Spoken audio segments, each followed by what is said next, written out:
Hi everyone, my name is Victoria Fernandez and welcome to my channel. I live to inspire mental health. If you're not subscribed to my channel, please subscribe to my channel. I post weekly videos about mental health and my experience with bipolar disorder. So with that, this week's video is actually going to be about how to cope or how I've coped with feeling trapped during quarantine. So obviously we're in a setting, in a world space where we never ever thought we would ever be. And that has specifically hit people who have struggled with mental illnesses very hard.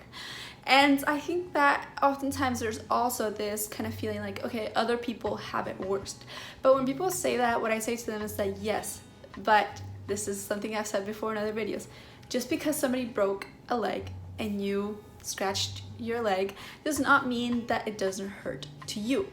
And this is what you're seeing in the moment. And I feel like that is very enhanced right now because right now, like a lot of us aren't really going out. It's really hard to do a lot of things, and sometimes you're trapped in situations, whether it's with your family or maybe you with your friends or maybe at school, where you really don't want to be going through that. And it's like, first it's like, how do I complain when there's people dying? But like I said before, everybody's pain is valid, your feelings are valid, your frustrations are valid. Anyways, the list goes on and on and on. So basically, I've also struggled myself. I don't think it's easy for anybody. There's a lot of things that we wanted to do or we had planned for this year, and then they just didn't happen, or you just like not where you want to be. So the thing that I do that helps me feel better, and it's not perfect, but it does distract my mind a little bit, is I imagine what I want my life to be like. Not necessarily in this moment, but in the future.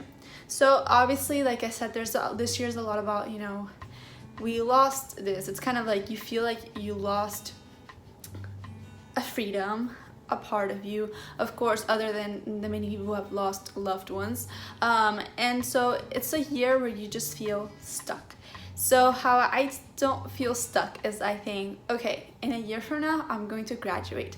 And this is what I want my life to be like.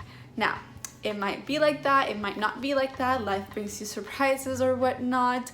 But imagining that makes me feel better. So I think, okay, I want to live at this place. I want to be doing this. I want to, I dream of going to this destination and all these different things, or whether there's opportunities. Maybe I plan on giving a speech or so let's say that you're planning to do a show. Then I would if it was me and I wanted to do that, I would be practicing making that show, even if there's nobody. I'd get lost in my head and just do that. For me specifically, I think about my future, the job that I want in the future, the things that I want to do in a year from now, and I literally go to Target online and I start putting things in my cart.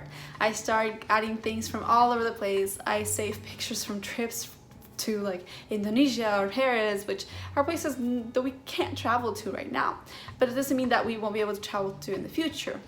I also try to remind myself that this is momentary, that it's not forever, this is going to be over, and that is really, really hard sometimes because it's really easy to feel like this is it, this is the whole world. Literally, the whole world stopped because of this, and it's hard to cope with. I'm thinking, am I going to survive this? Am I going to live from after the pandemic?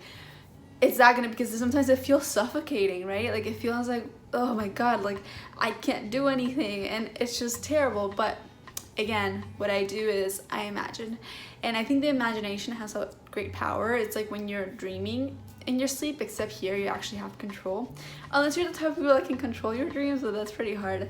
But you can actually control it, and there's people who actually do they cut out pictures from magazines and they put it on a board, and it's just their vision board of what they want in their lives. And that's not only a way to escape, but it's also a way to attract the things that you want. I personally always say